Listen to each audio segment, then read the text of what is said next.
서로 이 시간 축복하며 나아갈까요? 평화 하나님의 평강이 우리 손을 뻗어서 서로를 향해 축복하며 나아가도록 하겠습니다. 밝은 모습으로 웃으면서 함께 고백하겠습니다.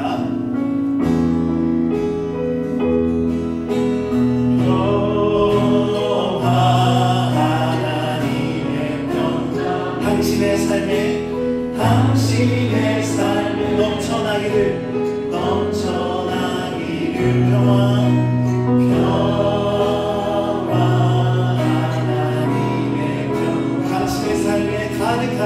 당신의 삶에 가득하기를 우리 마음에 손을 얹고 지난 한 주도 참 애쓰셨습니다. 위로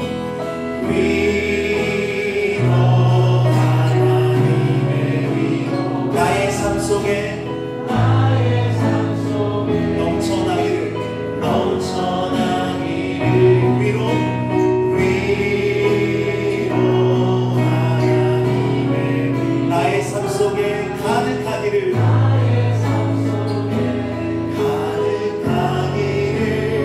우리 예배를 받으실 주님께 은혜 하나님의 은혜가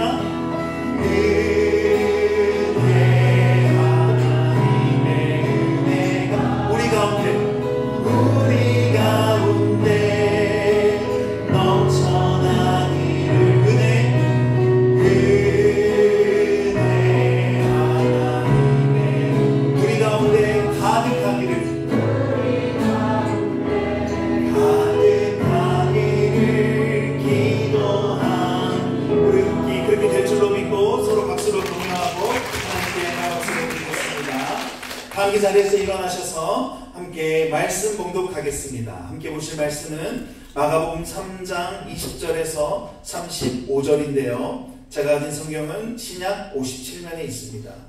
20절과 21절 그리고 31절부터 35절까지만 읽겠습니다.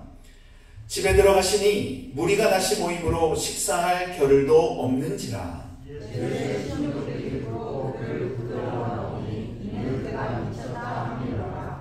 31절이요. 그때 예수의 어머니와 동생들이 와서 밖에 서서 사람을 보내어 예수를 부르니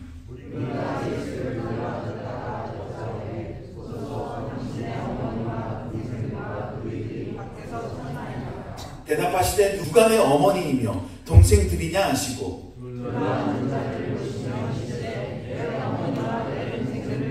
함께요. 누구든지 하나님의 뜻대로 행하는 자가 내 형제요 자매요 어머니니라. 아멘. 우리 앉으시면서 은혜를 사모합시다. 네, 아침부터 이렇게 잔잔한 찬양으로 우리의 마음을 적시고 또 이렇게 얼굴을 뵙게 돼서 참 좋습니다. 지난 한 주 잘 지내셨나요? 네. 지난 주일에는 이 야외 예배로 이 예배당이 아니라 밖에서 함께 예배를 드렸었는데요. 너무 은혜롭고 감사한 시간이었던 것 같아요. 그런 시간을 허락하신 하나님께 감사드리고 또 여러 가지 모양으로 수고해 주신 분들께 감사드립니다. 그때를 떠올려 보면 한마디로 교회다웠다 라고 정의할 수 있을 것 같아요.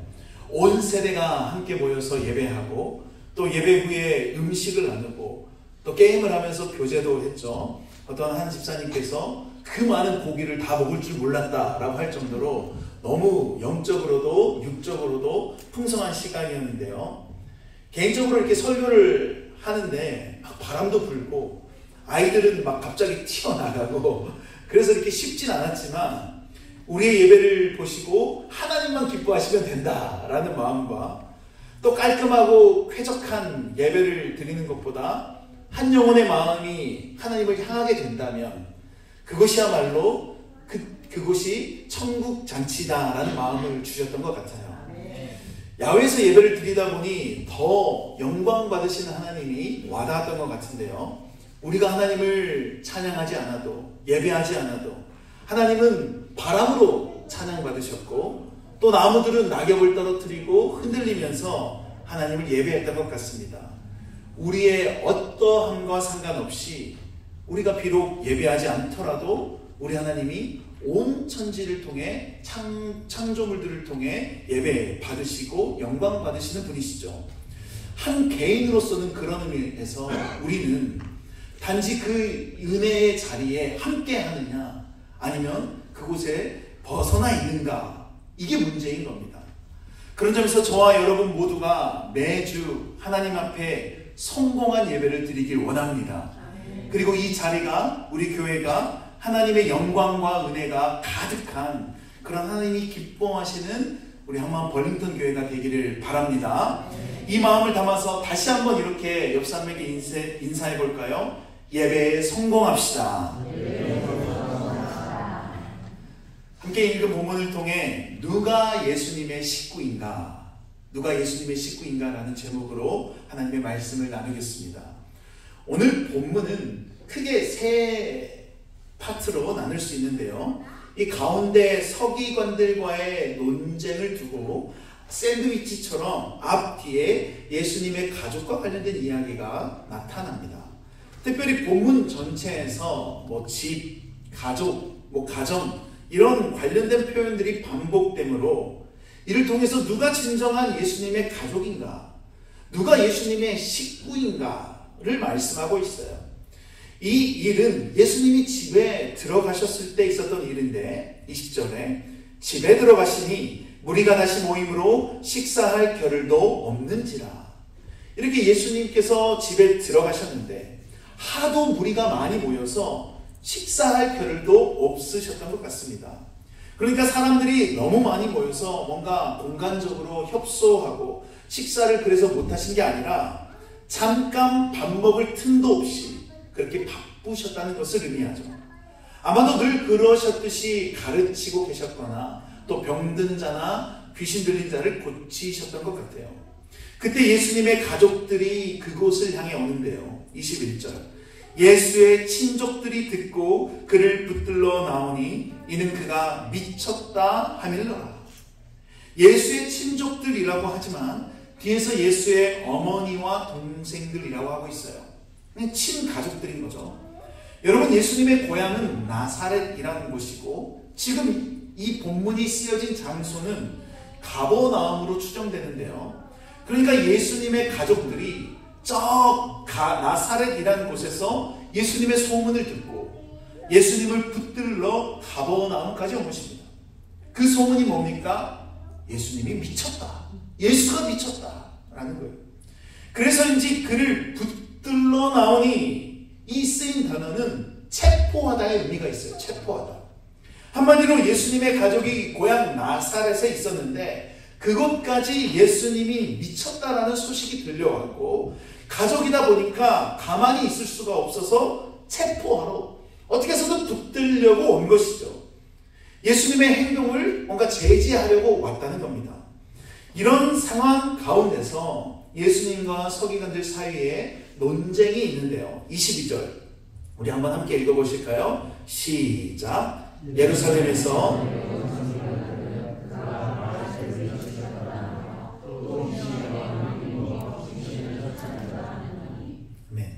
앞선 본문에서 예수님의 행동에 하나하나 이 꼬투리를 잡았던 서기관들이 또 등장해요. 중풍병자를 고쳤을 때나 세리와 죄인들과 밥 먹는 것 가지고도 뭐라고 했던 서기관들이었습니다. 본문에서도 역시 이들이 또 예수님에게 따지고 논쟁하는데 이전과 차이가 있다면 이 서기관들은 예루살렘에서 온 서기관들이라는 거예요. 이들도 역시 소문을 듣고 수도 예루살렘에서 정확히 어떤 목적인지 모르겠지만 아마도 부정적인 의도로 예루살렘에서 지금 예수님이 계신 곳까지 온 거예요. 아니나 다를까 두 가지를 얘기하는데 예수님이 바알세불을 지켰다는 것, 그리고 귀신의 왕의 힘으로 귀신들을 쫓아냈다는 것입니다. 여러분, 바알세불이 누굽니까? 귀신들의 우두머리를 가리키는 어떤 사탄의 별명과 같은 거예요. 쉽게 말하면 서기관들은 지금 예수님이 사탄에게 사로잡혔다, 사탄 들렸다라고 한 것이고 또 그 사탄의 힘으로 귀신들을 쫓아냈다고 한 겁니다. 이것은 앞서 예수님의 가족들이 예수가 미쳤다라고 생각한 것과 똑같은 맥락이에요. 왜냐하면 당시에는 사람들이 미친 이유가 귀신 들려서 그렇게 됐다고 생각했기 때문이에요. 가족들이나 서기관들이나 예수님이 귀신 들렸다, 사탄 들렸다라고 생각한 것이죠. 그런 예루살렘으로부터 온 서기관들의 말에 그 두 가지 주장에 예수님이 하나하나 반박하시는데, 먼저 23절을 보시면 예수께서 그들을 불러다가 비유로 말씀하시되 사탄이 어찌 사탄을 쫓아낼 수 있느냐. 서기관들이 예수님께서 사탄의 힘으로 귀신들을 쫓아냈다고 했죠. 그에 대한 답으로 아니 사탄이 어떻게 사탄을 쫓아내겠느냐라고 하신 거예요. 그리고 이 다음 24절부터 6절까지 26절까지는 집과 나라에 대한 비유로 답하시는데, 짧으니까 다 함께 한번 읽어보실까요? 시작. 또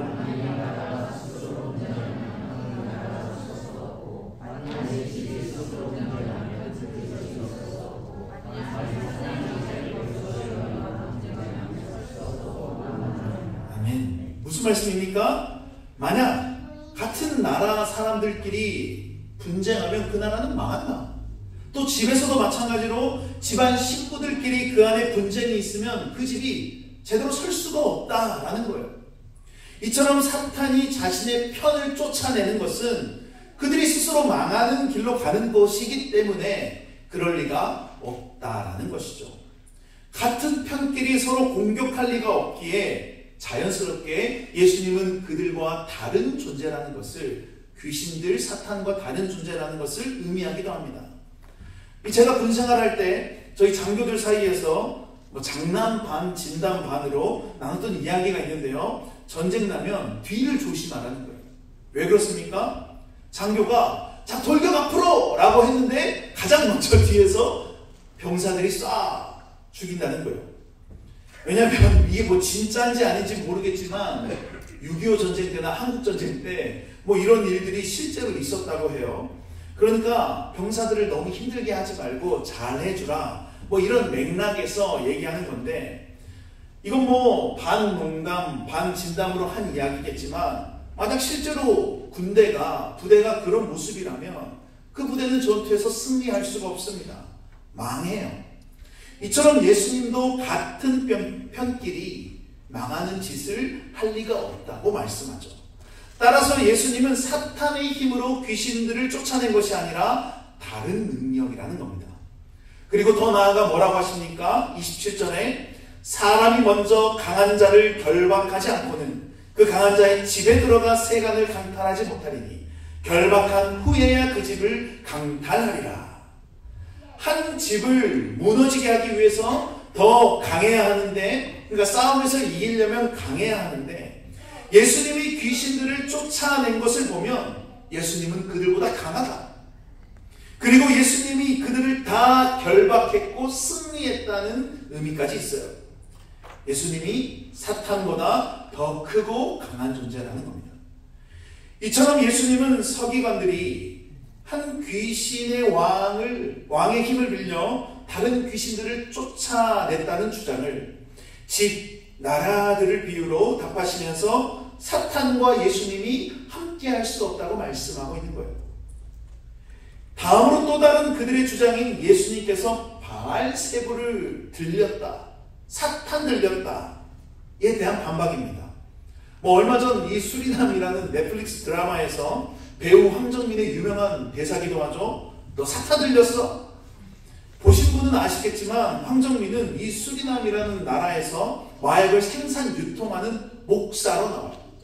아니 스님도 있고 신부님도 있는데 왜 하필 목사인가 라는 생각이 들면서 개인적으로 참 씁쓸하고 반성도 되는데요. 왜냐하면 황정민이 사람들의 어떤 잘못에 대해 지적할 때 사탄 들렸어? 하는 그 멘트가 전혀 뜬금없는 멘트가 아니라 현실 속에서도 충분히 있을 법한 것처럼 느껴졌기 때문이에요.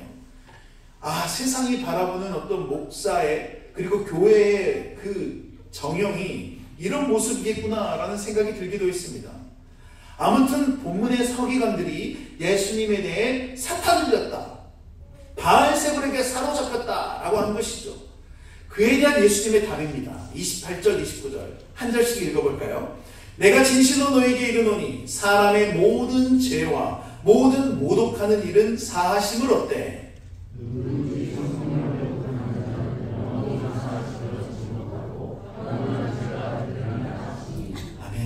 예수님께서 진실로 너희에게 이르노니 라는 표현을 쓸 때는 강조하는 거예요. 뭐라고 하십니까? 사람의 모든 죄와 모든 모독하는 일은 사하심을 얻는다는 거예요. 그러니까 사람들이 짓는 죄는 다 용서받을 수 있다는 거죠.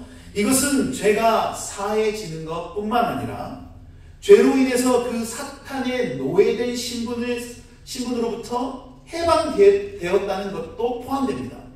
주인이 바뀌었다는 것이죠.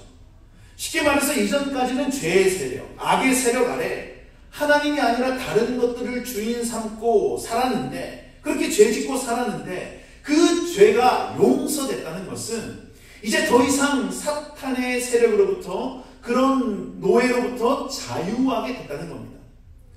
그렇게 모든 죄는 다 용서받을 수 있고, 또 죄의 노예, 사탄의 노예로부터 해방될 수는 있겠지만 단 한 가지, 누구든지 성령을 모독하는 죄, 그 죄는 영원히 사함을 얻지 못한다고 말씀해요. 이게 무슨 의미입니까? 악한 것들의 노예로부터 해방되었다는 것은 성령의 능력으로 그 귀신들을 쫓아냈기 때문에 그게 가능한 일인데, 그걸 성령이 아니라 사탄이 했다고 한다는 것이 성령을 모독하는 것, 성령이 하신 일을 거부하고 부정한다는 것을 의미하는 거예요. 한마디로 성령의 능력으로 어떤 일이, 죄사함이든 귀신이 쫓아가든 이런 일이 일어났는데 이걸 사탄이 했다고 하는 것 자체가 성령을 믿는 겁니까? 안 믿는 겁니까? 안 믿는 거예요. 당연히 그러니 여전히 죄의 영향력 아래에 있다는 거예요. 그런데 때로 우리 크리스천들이 이 말씀을 오해하죠. 그래서 하나님을 모욕하면 구원은 없고 영원한 형벌밖에 없을 거다라고 해요. 맞습니다. 당연히 하나님을 모욕하는 것, 성령을 모독하는 것은 큰 죄이고 절대 해서는 안 되는 일이에요. 그것과는 별개로 여러분, 그런데 우리 모두는 예수 믿기 전에 하나님에 대해 함부로 말한 적도 있고 성령님의 사역을 부정한 적도 있습니다. 그러시지 않습니까? 없을 리가 없죠. 하나님을 믿기 전이었으니 어떤 경중은 조금 다를 수 있겠지만 누구나 다 있었을 거예요. 뭐 교회 다니는 사람을 조롱했다거나, 뭐 그렇게 교회 다니면서 뭐하냐라고 했다거나, 뭐 간증을 듣고 저건 헛소리야라고 성령의 일하심을 부정했을 수도 있어요. 이 넓은 의미로 다 성령님을 모독한 거나 마찬가지예요. 그렇다면 우리 모두 다 성령 모독죄에 해당하고 그냥 영원한 형벌에 처해 있어야 하는데, 우리 지금 여기 이렇게 앉아 있어요. 예배하고 있어요. 왜 이 말씀을 드리냐면, 이 본문을 오해해서 우리 같은 사람이 함부로 다른 사람들을 향해서 너가 성령을 모독했으니까 예수 못 믿어 라고 판단하거나, 때로 사랑하는 사람이 예수를 믿지 않는 것, 교회에 가지 않는 것에 대해 핍박이 있을지라도 소망을 버리지 말라고 말씀드리는 거예요. 복음을 전하다가 혹시나 그 전도 대상자로부터 우리의 마음을 하나님을 욕되게 한다거나, 교회 자체를 막 이렇게 부정적으로 얘기한다거나, 그래서 마음이 아픈 이야기를 들어도 속으로 넌 안 되겠다, 너 그냥 지옥에나 가라, 이런 게 아니라 하나님은 여전히 그 영혼을 사랑하시고 사도 바울도 변화시켜 주셨던 것처럼 하나님의 방법과 뜻대로 그 영혼을 이끄실 거라고 우리가 믿음을 가질 수 있다는 거예요. 다시 이제 본론으로 돌아와서 성령을 모독하는 자가 영원히 사함을 얻지 못한다는 것은 성령 모독죄로 인해 더 이상 용서할 수 없고 그냥 답이 없는 영혼이다가 아니라 성령의 일하심을 부정하는 것이기에, 그 성령님을 믿지 않기 때문에 그 여전히 죄의 세력 아래에 있다는 것을 의미해요. 예수님께서는 서기관들의 바알세불에게 사로잡혔다, 사탄 들렸다 하는 주장에 내가 사탄 들려서가 아닌 성령이 함께한 것이다 라고 말씀하는 것이죠.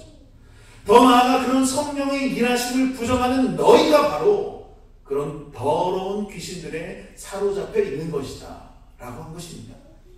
이렇게 예수님은 서기관들과의 논쟁 가운데 이 집 비유로 한 식구 개념을 빌려서 예수님께서는 사탄의 가족이 아님을, 그리고 더 나아가 서기관들과 예수님이 한 식구가 아님을 말씀하고 있는 겁니다.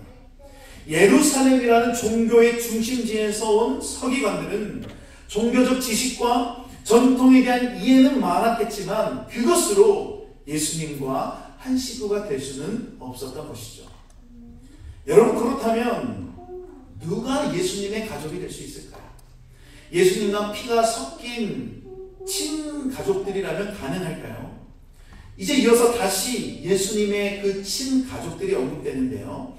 이들은 예수님께서 서기관들과 논쟁이 마쳤을 때, 그때쯤 예수님이 계신 그 집으로 도착했던 것 같아요. 그런데 참 이상하게도 그곳으로 들어가지 않고 밖에 서 있었어요. 31절. 우리 한번 함께 읽어보실까요? 시작. 그때 예수의 어머니와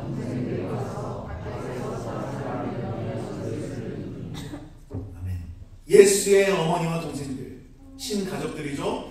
이들은 예수님이 계신 그 집에 들어가지 않고 밖에 서서 예수님을 부릅니다. 가족들이 왜 찾아와 부르고 있습니까? 앞에 나눴던 것처럼 예수가 미쳤다라는 소식을 듣고 가족이니까 체포해 가려고, 그러니까 붙들어 가려고, 어떻게 해서든 끌고 가려고 온 것이죠. 그러면 들어가서 붙들고 나와야 하는 게 맞는데 집 밖에 서서 사람을 보내 예수님을 불러요. 성경에 의도가 있는 것이죠. 벌써부터 집 안에 계신 예수님, 그리고 집 밖의 가족들로 나눠집니다. 이런 상황이자 예수님과 함께 있던 그 집안에 있던 무리들이 예수님께 이렇게 말해요. 32절. 무리가 예수를 둘러 앉았다가 여짜오되 보소서 당신의 어머니와 동생들과 누이들이 밖에서 찾나이다. 예수님, 지금 밖에서 당신의 어머니와 동생들이 찾고 있습니다 라고 한 것이죠. 그러면 상식적으로 들어오라고 하든지 아니면 나가서 맞이하든지, 그것도 아니라면 잠깐 기다려달라고 전해줘 라고 할 수 있지 않습니까? 그런데 뭐라고 하시죠? 33절. 대답하시되 누가 내 어머니며 동생들이냐 하시고, 누가 내 가족들이냐 라고 한 거예요. 밖에 서 있는 이들은 예수님과 함께 한 집에서 한 식사를 하는 식구가 아니라는 겁니다. 서기관들과 논쟁에서 다뤘던 것처럼 예수님과 같은 쪽에 속한 이들이 아니라는 거예요.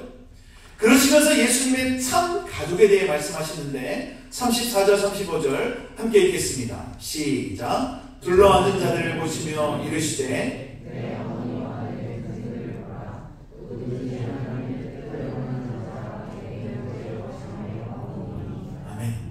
누가 내 가족들이냐 라고 물으신 다음에 둘러앉은 자들을 보시고 내 어머니와 동생들을 보라. 저들이 바로 내 가족이고 내 동생들이다 라는 거예요. 이들은 정확하게는 제자들이었습니다. 제자들. 같은 사건이 기록된 마태복음에 보면 손을 내밀어 제자들을 가리켜 이르시되 나의 어머니와 나의 동생들을 보라. 제자들인데 오늘 본문에서는 조금 모호하게 둘러앉은 자들이라고 표현하죠.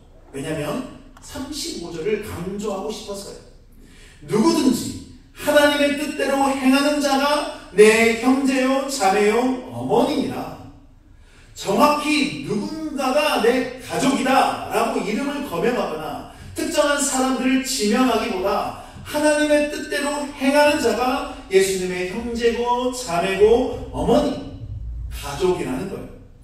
예수의 어머니 마리아는 우리가 너무나 잘 아는 사람이에요.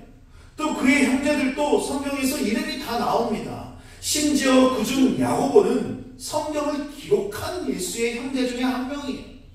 보세요. 마가복음 6장 3절에 이 사람이 마리아의 아들 목수가 아니냐, 야고보와 요셉과 유다와 시몬의 형제가 아니냐, 그 누이들이 우리와 함께 여기 있지 아니하냐 하고 예수를 배척한지라. 이름이 다 등장하고 있죠. 그런데 본문은 처음부터 끝까지 예수의 어머니, 동생들로 표현해요. 그런 점에서 이들의 이름도 생략되고 단순히 가족이란 의미로 어머니, 동생들 이 정도로 표현하므로 하나님의 뜻대로 행하는 것이 진정한 예수님의 식구라는 것을 강조하고 있는 겁니다. 온통 포커스가 거기에 맞춰져 있는 거예요. 따라서 본문에서의 가족의 의미는 단순히 혈연 정도로 연결되어 있는 게 아니라 또 호적상 같은 이름을 이름을 올렸다, 그 정도가 아닙니다. 서기관들과 논쟁에서도 알 수 있었듯이 한 집에 있는 한 식구로 사탄의 노예, 악한 것들의 영향을 받지 않고 하나님의 자녀, 하나님의 뜻대로 행하는 자들이 예수님의 참 가족 식구인 것이죠. 그런데 설교를 준비하면서 계속해서 참 이해가 되지 않는 부분이 있었어요. 서기관들이 예수님에 대해 그렇게 생각하고 이런 얘기를 한 것은 충분히 그랬을 거란 짐작이 됩니다. 그런데 여러분, 예수님의 어머니 마리아가 왜 예수님을 그렇게 이해하지 못했을까요? 예수님이 어떤 분인지 몰랐을까요? 누가복음 1장에 보면 천사가 마리아에게 찾아가서 아직 정식으로 결혼하지도 않은 마리아에게 이렇게 말하죠. 1장 31절에 보라, 내가 잉태하여 아들을 낳으리니 그 이름을 예수라 하라. 천사로부터 직접 들은 이야기예요. 그러자 마리아는 나는 아직 결혼도 안 했고 아직 남자도 알지 못합니다. 그런데 어떻게 이런 일이 있죠? 그때 천사가 또 이렇게 말해요. 35절 함께 읽어볼까요? 시작. 천사가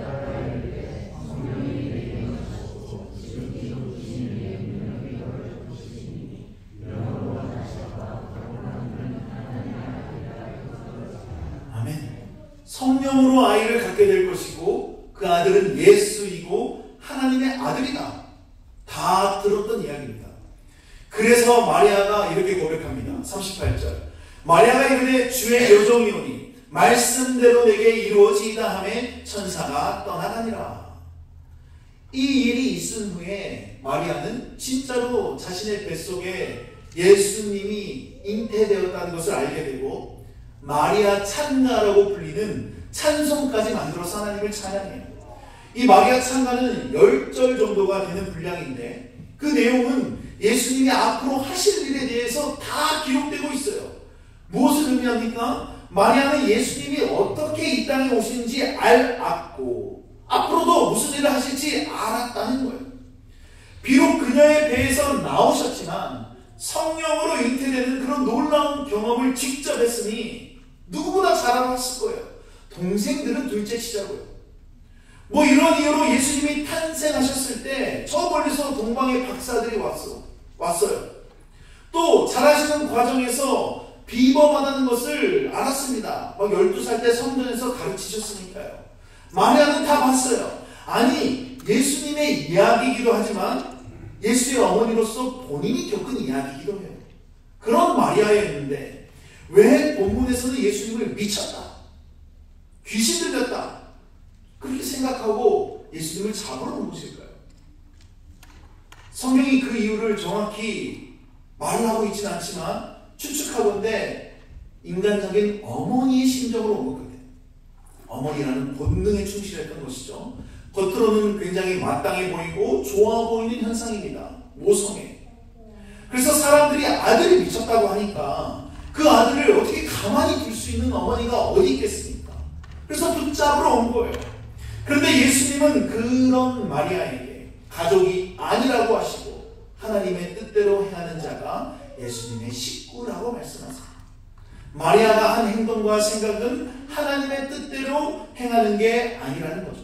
아무리 좋아 보였지만 마리아는 분명히 예수님이 어떤 분인지 그가 자라면서 보였던 모습들을 통해 알았고 그리고 예수님의 그런 행보가 예상을 뛰어넘었던 겁니다.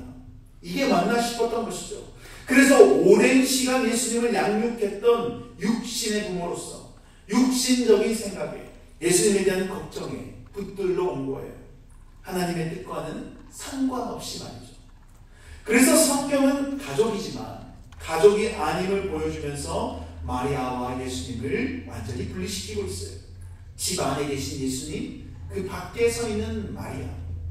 서기관들이나 어머니나 동생들이나 영적으로는 똑같이 예수님의 식구가 아닌 집 밖에 그냥 서 있을 수밖에 없는 존재들이었던 것이죠. 말씀을 마무리하겠습니다. 여러분, 우리도 육체적으로는 교회에 있지만 예수님과 우리가 한 식구인가는 별개의 문제예요. 마리아가 비록 육신으로 묶여있다 할지라도 하나님의 뜻대로 행하지 않아서 진정한 예수님의 식구가 될 수 없었던 것처럼 우리 가운데 오랜 시간 교회를 다니고 그래서 예수님과 함께 있다고 생각은 했지만 영적으로는 예수님과 한 집이 아닌 우리가 밖에 서 있을 수도 있다는 거예요.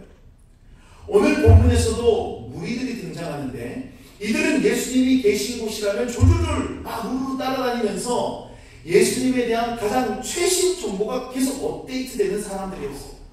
사람들이 고침받는 것을 보았고 그리고 귀신들이 막 쫓겨나는 것을 직접 목도했던 사람들이었습니다. 이렇게 가장 최근에 예수님을 알게 되었지만 하나님의 뜻대로 행하지 않으면 그냥 무리들인 거예요. 물리적으로는 가장 가까이 있었으나 영적으로는 거리가 있었던 것이죠. 쉽게 말하면 SNS, 인스타그램에 예수님을 팔로우한 거예요. 그래서 예수님이 어디서 뭐 하는지 다 알고 들어요. 그래서 막 좋아요도 누르고 댓글도 달아요. 그런데 딱 거기까지인 거죠. 예수님의 뜻대로 따라 행하지 않고 딱 그 정도인 게 무리들인 겁니다. 예수님과 식구는 아니었던 거예요. 또 예루살렘에서 온 서기관들, 가장 종교적이고 가장 전통을 따르며 나름대로 가장 성경적 지식이 풍부한 자들이죠. 우리로 치면 종교적 지식이 가득하고 교회라면 빠싹한 사람들이에요. 그런데 그런 것들이 그들의 발목을 잡아요. 예수님을 바로 보지 못하게 합니다. 여러분, 교회가 이래야 되고 저래야 되고 다 중요합니다. 그러나 예수님과 한 식구인가가 더 중요한 거예요. 성경을 아무리 많이 안다 한들 익숙한다 할지라도 그 말씀대로 그 뜻대로 행해야 한다는 거예요. 무엇보다 오늘 본문의 마리아를 비롯한 예수님의 형제자매, 가족들은 예수님을 인간적으로 가장 잘 아는 사람들이었습니다. 예수님이 태어난 순간부터 그 순간까지 모든 것을 함께하고 봐왔던 자들이에요. 그렇다고 자신들이 봐온 경험대로 예수님을 대해서는 안 된 것이죠. 저는 모태신앙인데요. 심지어 지금 목사이기도 합니다. 마치 본문의 마리아와 동생들처럼 오랜 시간 교회 생활을 해왔어요. 37년이나 다녔으니까요. 제 나이가 밝혀졌네요. 또 서기관들처럼 2007년부터 저는 신학을 공부했는데 학교만 9년을 다녔습니다. 목사가 된 지는 아직 5년밖에 되지 않았지만 사역을 전도사 때까지 하면 한 10년 차 정도 되어가요. 그러면 어떤 면에서 예수님의 가족, 식구가 될 만한 자격이 있어 보이고 조건도 되어 보여요. 그러나 만약 제가 오랜 교회 생활 경험에 비추어서 교회를 다니고 습관적으로 했던 대로 예배를 드리고 그냥 성경은 친숙하고 교회에서 불리는 호칭들 권사님, 장로님, 집사님 하나도 어색하지 않아요. 너무나 자연스럽고 교회에서 쓰는 용어들 은혜로운 주일입니다. 저는 약간 이게 어색하지도 않습니다. 그러나 하나님의 뜻대로 제가 행하지 않는다.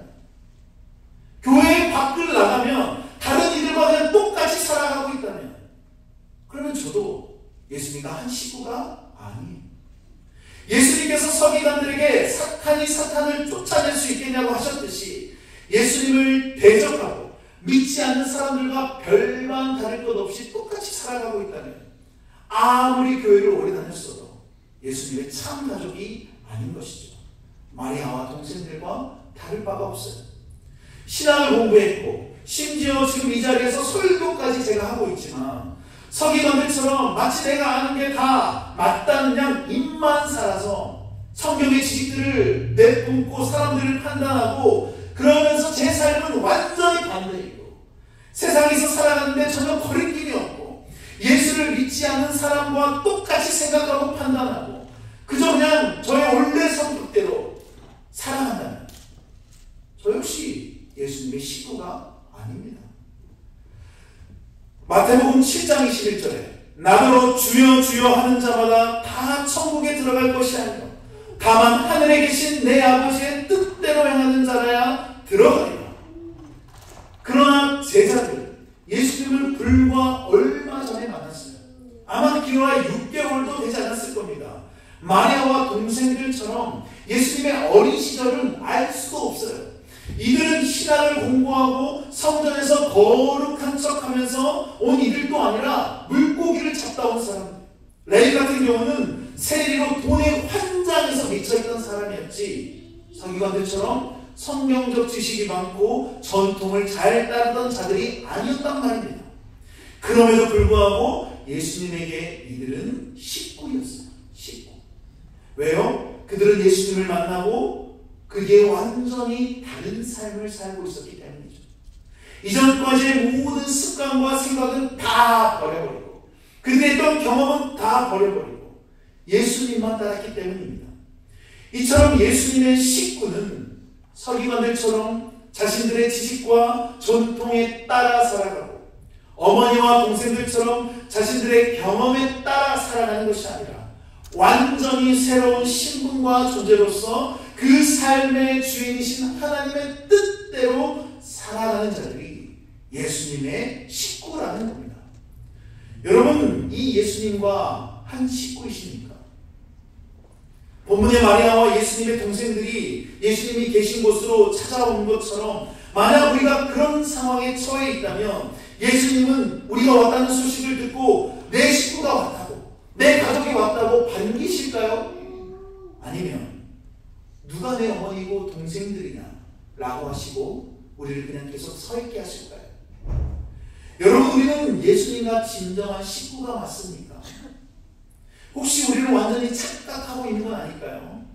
본문 35절에 보시면 누구든지 하나님의 뜻대로 행하는 자가 내 형제요 자매요 어머니니라. 누구든지래요. 누구든지.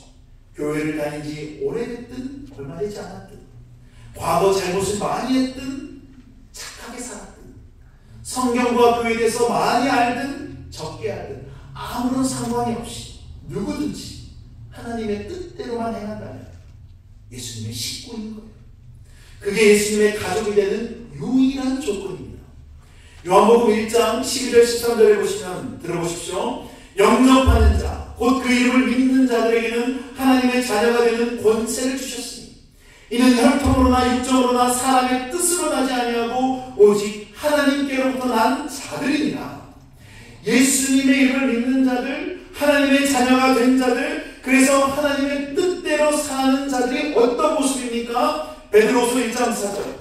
이로써 그 보배롭고 지극히 큰 약속을 우리에게 주사 이 약속으로 말미암아 너희가 정욕 때문에 세상에서 썩어질 것을 피하여 신성한 성품에 참여하는 자가 되게 하려 하셨느냐.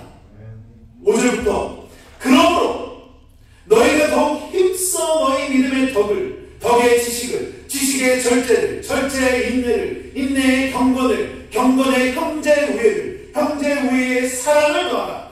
이런 것이 너희에게 있어 흡족한즉 너희를 우리 주 예수 그리스도를 알게 게으르지 않고 열매 없는 자가 되지 아니하려니와. 끝으로 11절. 이같이 하면 우리 주 곧 구주 예수 그리스도의 영원한 나라에 들어감을 넉넉히 너희에게 주시리라.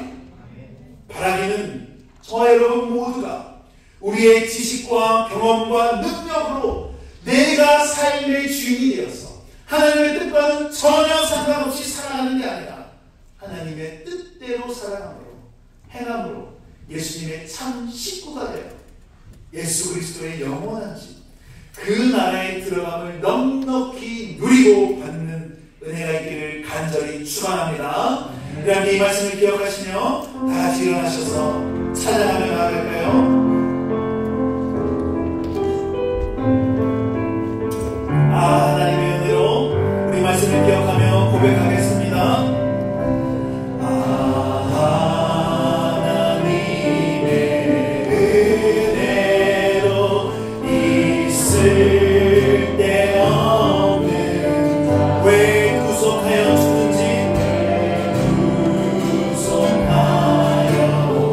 난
알 수 없도다.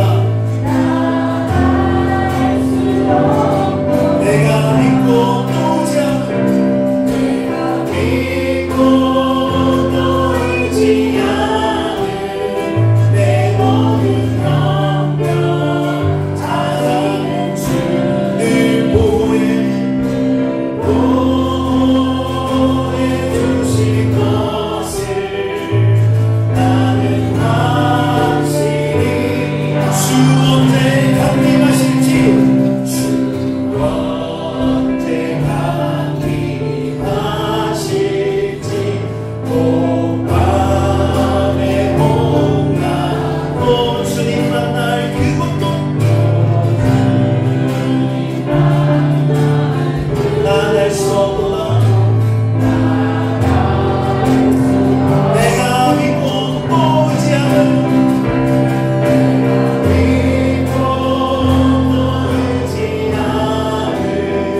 내 모든 영광 하시는 늘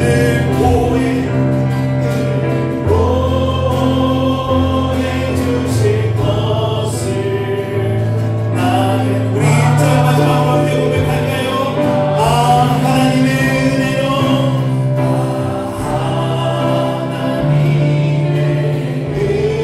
이 쓸데없는 자 왜 구속하여 주는지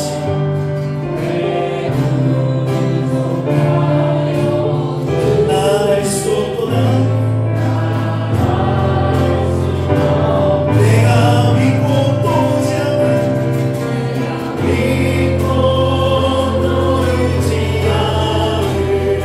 내 모든 영광 자랑은 주를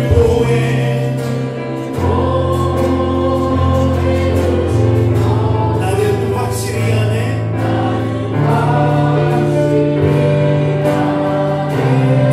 이 말씀을 기억하면서 함께 기도하며 나아가실까요? 여러분, 우리는 예수님의 식구입니까? 우리 정말 예수님의 식구 맞습니까? 오늘 성경은 누구든지 하나님의 뜻대로 행하는 자가 예수님의 식구라고 했습니다. 혹시 우리의 삶이 이 교회 밖을 나가면 예수를 모르는 자들과 똑같은 삶을 살고 있다면 우리도 서기관들과 또 예수의 어머니와 동생들과 다를 바가 없습니다. 이 시간 기도할 때 주님, 우리가 예수의 참 진정한 식구가 되길 원합니다. 하나님의 뜻대로 살아가는 은혜를 허락하옵소서. 특별히 한 가지 더 위해 기도하실 때 우리 큰 슬픔을 당한 이를 위해서 기도하며 나아가겠습니다. 주님, 그 가정을 위로하여 주시고 긍휼을 베풀어 주옵소서. 말씀을 기억하며 우리 두 가지를 위해 기도하며 나아가겠습니다. 살아계신 아버지 하나님 감사합니다. 하나님 아버지, 우리가 주님의 참 식구인지 참 가족인지 돌아보며 나아갑니다. 아버지 하나님, 우리가 교회를 오랫동안 다녔고 성경에 대해서 교회에 대해서 익숙하고 아는 것은 많지만 아버지, 우리는 주님의 뜻대로 행하지 않고 그저 아버지 세상과 다른 것을 살아가고 있다면 우리는 여전히 주님의 아버지 하나님 식구가 아님을 아버지 말씀하여 주셨습니다. 주님, 우리의 삶을 불쌍히 여기시고 하나님을 바라며 하나님의 뜻대로 살아가는 은혜를 허락하여 주옵소서. 아버지 하나님, 특별히 간절히 원하옵기는 아버지 하나님 큰 슬픔을 당한 주님의 자녀를 불쌍히 여기시고 하나님 그 가정에 위로하여 주시고 은혜를 베풀어 주시고 하나님, 그래서 참 식구 되시는 주께서 찾아가 주시고 아버지 하나님 큰 위로와 하늘의 위로가 있게 하옵소서. 하나님, 그 가운데 우리가 모두 다 기도의 자국들을 나누지 않았지만 여러 가지 마음에 짐이 있고 어려움이 있는 자들이 있으니까 아버지, 우리의 식구 되시는 예수님께서 찾아가 주셔서 함께 울고 함께 웃음으로 그들의 삶이 회복되고 온전히 살아날 수 있도록 하나님 도와주시옵소서. 아버지, 불쌍히 여겨 주시옵소서. 살아계신 아버지 하나님, 오늘 말씀을 통하여서 하나님의 뜻대로 살아가는 자가 예수님의 참 식구임을 말씀하여 주신 것 감사합니다. 아버지, 우리가 교회를 오랫동안 다녔고 또 성경과 교회에 대해 익숙하긴 하지만 하나님의 뜻대로 행하지 않아 예수님으로부터 외면당하지 않도록 하나님, 우리를 불쌍히 여겨 주옵소서. 아버지 하나님, 우리가 예수님의 뜻대로 행함으로 예수님과 한 친구가 되어 영원한 집에 거하는 은혜를 누리게 하여 주시옵소서. 하나님, 간절히 원하는 것은 우리 공동체 가운데 큰 슬픔을 당한 주의 자녀가 있습니다. 아버지 하나님, 그 가정을 주님 위로하여 주시고 아버지 하늘의 위로로 함께하여 주셔서 그들의 눈물을 닦아 주옵소서. 한 친구가 우리의 곁에 없다는 것이 얼마나 괴롭고 슬픈 일입니까? 우리의 친구 되시는 주께서 그 심정을 아시오니 하나님 함께하여 주옵소서. 남은 장래의 모든 점 가운데서도 함께하여 주셔서 아버지 하나님, 주님의 은혜로 모든 것이 잘 순적하게 행해질 수 있도록 하나님 도와주시옵소서. 아버지, 이외에도 여러 가지 기도의 제목들을 가진 주의 자녀들이 있습니다. 아픔 가운데, 고통 가운데 있는 이들이 있습니다. 우리의 친구 되시는 주님 찾아가 주시고 그들의 기도에 응답하여 주시옵소서. 매일 베푸시는 그런 주님의 보살핌 없이는 단 한순간도 살아갈 수 없는 죄를 불쌍히 여기시고 늘 우리의 삶이 주님과 함께 거하는 삶 되게 하옵소서.